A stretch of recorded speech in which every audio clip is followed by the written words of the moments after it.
Magandang umaga po sa ating lahat. Um, Siyempre magkakaroon po ng break yung pong proceedings. Siyempre meron pong State of the Nation Address ang atin pong Pangulo sa Lunes. Tapos yung pong mga minorya sa Senado at Kongreso ay maglalahad ng kanila pong kontrasona sa darating pong Martes. Kaya sa Miyerkules po, magsisimula pong muli yung pong paglilitis ng atin pong pangalawang Pangulo. Sa araw po na yon, inaasahan po namin na magsisimula na yung pong paglalahad noong pong article on confidential funds misuse. So meron na pong mga nakahanay na mga testigo sa araw po na yon. So yung pong mga land bank officials, employees, na meron pong intimate knowledge doon po sa processing at withdrawal nito pong mga confidential funds na ito, ay hopefully maisalang na po sa darating pong Miyerkules. Ganun pa man, syempre meron din ho kaming naririnig, bagamat hindi pa ho ito opisyal, na pinag-iisipan din po ng Senate Impeachment Court na isalang na rin yung pong paglalahad ng depensa ng kanila pong presentasyon ng ebidensya patungkol sa article on threats, no? Para at least ma-dispose na daw yung pong articles completely at hindi pa ho sa dulo maglalahad po yung kabilang panig. So, kung ano man po yung maging pasya ng Senate Impeachment Court, no, kasi may mga ilang araw pa naman po bago po yung Miyerkules, we will comply with whichever directive of the Senate Impeachment Court. So kung maglalahad po kami ng ebidensya na and moving on to the confidential funds misuse, then we will present on Wednesday.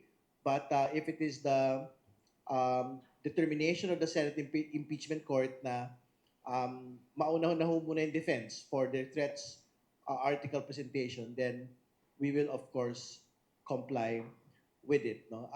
Sa darating pong linggo din ay kailangan na pong isumite nung pong BIR, AMLC at nung pong mga bangko yung pong mga dokumentong pinasabpina sa kanila, partikular doon sa mga dokumento po ng mag-asawang Duterte Carpio at ng kanila pong mga kumpanya. So, inaasahan namin by July 30, maisasubmit na po ito sa Senate Impeachment Court, yung sa MLC tsaka doon po sa bank records without further question, kasi that is a clear subpoena on these institutions.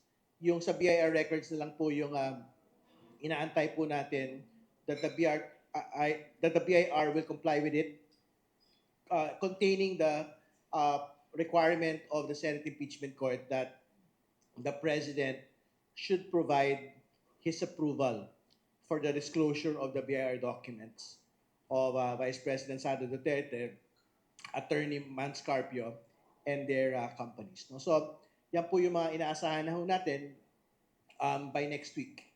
At syempre, panghuli, meron din po talagang mga naging mga balitaktakan nitong nagdaang mga araw, no, sa pagitan po ng mga prosecutors at nung ilan pong mga senator judges. No? So, siyempre, meron po ilang sagutan, particular doon sa kung papaano po yung pong pagtrato ng prosecution, no, doon sa ilan pong mga tanong. Pero malagod ko pong inuulat, halimbawa, na nakapaglinaw na po kaming dalawa ni Senator Robin Hood Padilla doon sa kanya pong naunang statement na nagsasalita daw po ako patungkol sa mga detenidong mga senator judges. Nagpaabot na ho siya ng kanya pong paliwanag na hindi po ako nagka-question doon po sa aktual na kalagayan ng mga detenidong mga senator judges at sa kanila pong partisipasyon o hindi po partisipasyon.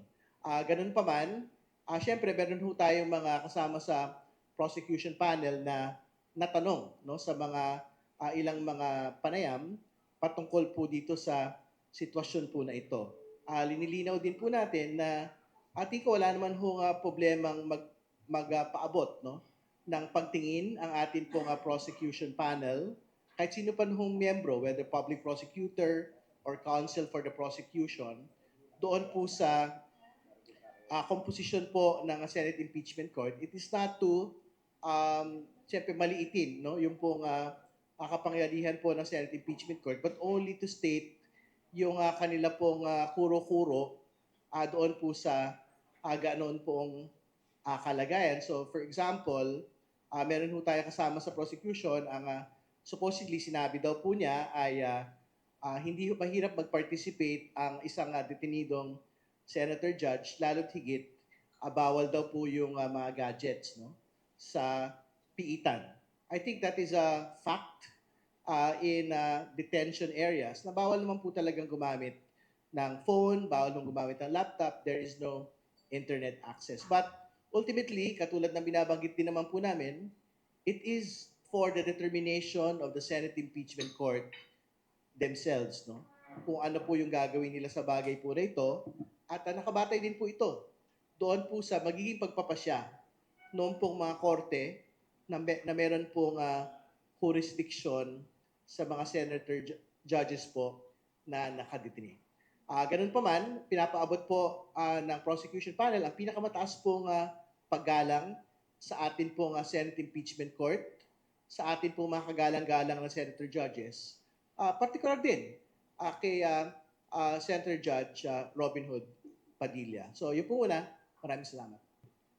Yung pong mga opening ng bank accounts no, ng mag-asawang Duterte Carpio at ng kanila pong mga kumpanya will be confirmatory to the reporting that has been made and will be made by the AMLC on the transactions made by the Duterte Carpio couple. So, ibig sabihin, makikita ho natin doon yung pong pinaghugutan nung pong 6.7 billion in total transactions over the course of almost 20 years at yung pong pinaghugutan nung pong 4.4 billion in inflows into their bank accounts. No? So, yun po, yung pagsilip doon po sa lahat ng mga sinabi na pong bank accounts, their statement of accounts, and yung iba pa, no, ay pwede hong makapagbigay ng indikasyon kung talaga ba nga bang may tagong yaman, unexplained wealth ng atin pong pangalawang Pangulo, yun yung una.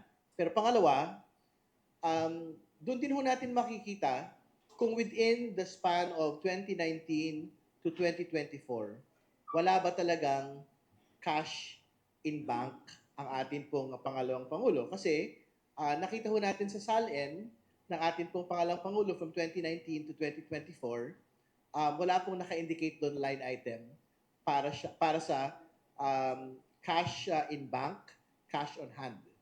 So, ang pagtingin ho natin, pagka walang ganong line item, ito po ay SALN violation. No? At ang paliwanag ho nila, nakalump daw po ito sa others, but again, we have to go back to the SALN law itself. Kailangan po ng very specific line item para sa cash. Dito po sa mga SALNs po na isinisumite. So, yan po, yung dalawang bagay na pwede ho nating makita doon po sa pagbubukas po ng bank accounts. Yung pong tax records, dito po natin makikita yung pong sum total ng income net of taxes. No? Ibig sabihin, lahat po ng kita ng mag-asawang Duterte Carpio, nang nabayaran na po lahat ng buwis. Ibig sabihin, ito ay malinis na pera na po ng mag-asawa over that particular course of time. So, ibig sabihin, kailangan po natin ibangga ito pong income net of taxes, yung malinis na kita, malinis na pera, doon po sa nakatakdang mga kayamanan sa kanya pong salin, which is 88.5 million for 2024, at doon po sa mga AMLC reporting na 6.7 billion at kung ano man po yung makikita natin sa bank account. So, ibig sabihin, pagka meron pong very wide discrepancy from income net of taxes, malaking usapin yun. Hindi ba? So, yan po, yung makikita ho natin sa pagbubukas po ng mga bagong mga dokumento po. So, marami pong mga moving pieces, no? Ito pong mga dokumento na ito. Pero ang pinakamahalaga, yung pong kailangan pong mag-abot-abot ay yung pong nakasulat sa salin mismo, which is 88.5 million net worth ng 2024. No? So, tingnan ho natin kung ano ho yung lalabas doon po sa tax documents. Tingnan ho natin yung lalabas sa mga bank accounts. Kasi, alam sa bank accounts, this will be the first time that the nation will see, that the prosecution will see, and the court will see kung ano ho yung itsura po ng mga bangko ng mag-asawang Duterte Carpio at ng kanila pong mga kampanya. And yung pong tax records, this will also be the first time that all of us will see it. So, tingnan ho natin by July 30, ano po yung mga numero na makikita po doon. To be clear po, yung pong Land Bank officials, employees for next week, ito po ay para doon sa confidential funds. No? This is for the OVP account. No? Pero yung pong mga pinapasabpina for the personal accounts of the Duterte Carpio couple and their firms, iba pa hong mga bangko po ito. So pagka lumabas na lang kung siguro yung dokumento, doon ho natin makikita kung ano po yung mga particular na mga bangko po na binabanggit. Pero nakalista po dito yung mga pinakamalalaking mga bangko sa Pilipinas. So basically, lahat po ng mga bank accounts kung saan po napangalanan ang atin pong pangalawang Pangulo, napangalanan ang kanya pong mister, at napangalanan po yung kanila pong mga kumpanya, yan pong lahat will be subject of the subpoena of the Senate Impeachment Court. Hindi, so nakadepende po yun doon sa, syempre, yung pong holding duties no, nung pong mga bangko. So meron din naman pong paglilinaw yung Senate Impeachment Court na ang bahala po yung mga institusyon kung ano po yung isasubmit po ng mga dokumento batay doon sa kanila pong mga holding periods. No? So, I think kasama doon sa order kung halimbawa 5 taon lang yan, di 5 taon lang po yung kailangang isumite nung pong ang mga bangko pong ito. Kasi dalawa po yung kumpanya na hindi po pinayagan ng Senate Impeachment Court na mabuksan yung tax records at bank records. No? Ang dahilan po ng Senate Impeachment Court ay well understandable naman, hindi po nakalista yung pong pangalan ng pong mag-asawang Duterte Carpio doon po sa either incorporators list or doon po sa stockholders list.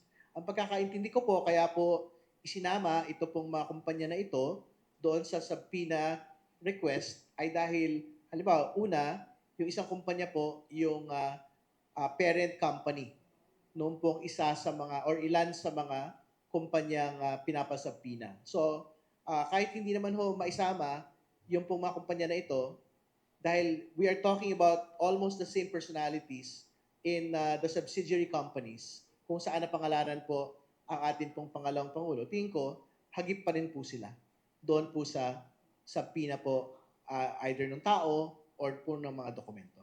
Any and all naman pong information that can be seen no, from the bank accounts will be relevant. No? So tingin ko wala namang magiging problema. Pero we have to see how the documents will be presented as well. So for example, minsan kasi may mga bank documents na hindi din naman nakasulat kung kanino ho ito nagmula. So halimbawa, yung pong minsan pagka ho nagde-deposit tayo sa bangko in cash, kadalasan hindi naman nakasulat kung kanino nagmula eh. Hindi ba? So pero halimbawa kung mga check deposits po ito, yun pwede ho talagang ma-determine sino po yung nag-issue po ng check. No? So hopefully, makita din po natin yan doon sa listahan po na isusumite. Tama po kayo. Ang simpleng sagot doon ay, syempre, magandang malaman. Pero hindi ho kailangang malaman. So in the same manner, for example, doon sa threats article na pinag-usapan ho natin, magandang malaman ho natin yung identidad halimbawa nung binabanggit po ni Director Matibag na contract killer. Hindi ba? Pero hindi ho ito kailangan para patunayan po yung fact ng pagbabanta dahil ang mahalaga lang pong patunayan doon yung aktual na pagbabanta na ginawa ng pangalawang Pangulo laban sa Pangulo at sa kanya pong pamilya. Ganon din po ito doon sa unexplained wealth. No? Yung bagamat maganda na malaman natin kung kanino po nang galing, ibig sabihin, galing ba ito sa mga lehitimo na pinanggalingan o galing ba ito sa mga hindi lehitimo na pinanggalingan, ang sinusukat po sa unexplained wealth, yung pong reporting ng pong aktual na kayamanan. Ibig sabihin, kung tama ho yung pag-uulat ng kayamanan ng isang impeachable official. Nakita na ho natin ito sa Corona impeachment trial, hindi ba? Hindi ho mahalaga kung saan galing yung pong yaman na pinag-uusapan. Ang mahalaga, tama ho ba yung pagkakaulat noong pong kayamanan noong pong dating Chief Justice. So, the same standard is applicable to the impeachment trial that we have today. Well, ang totoo naman ho, that is just speculation of, I think I've seen the same post, no? Pero tingin ko it's a speculation that the Vice President will resign kasi ang totoo naman ho, bahala po yung pangalang Pangulo how she would want the trial to proceed, ano? Whether she will resign or fight it until at the very end. Pero ang totoo naman, at ito din ho yung pagtingin po ng ilan sa mga kasama ho natin sa prosecution, even if the Vice President naman po resigns, tingin ho namin dapat magtuloy pa rin ho yung paglilitis kasi hindi lang naman po removal from office yung pinag-usapan natin dito, perpetual disqualification from holding public office pa rin po yung nakalatag na usapin. So, we will leave it syempre to the Senate Impeachment Court in that event, no, kung dapat nga bang magtuloy pa o hindi yung pong paglilitis. Tsaka yung the same charges din naman, pwede i-pursue sa civil court yan, di ba? Tama po yun. And yung ombudsman ho, pwede hong i-pursue yun even if an impeachable official resigns. Pwede pong ituloy po ng ombudsman whether through criminal proceedings or administrative proceedings po.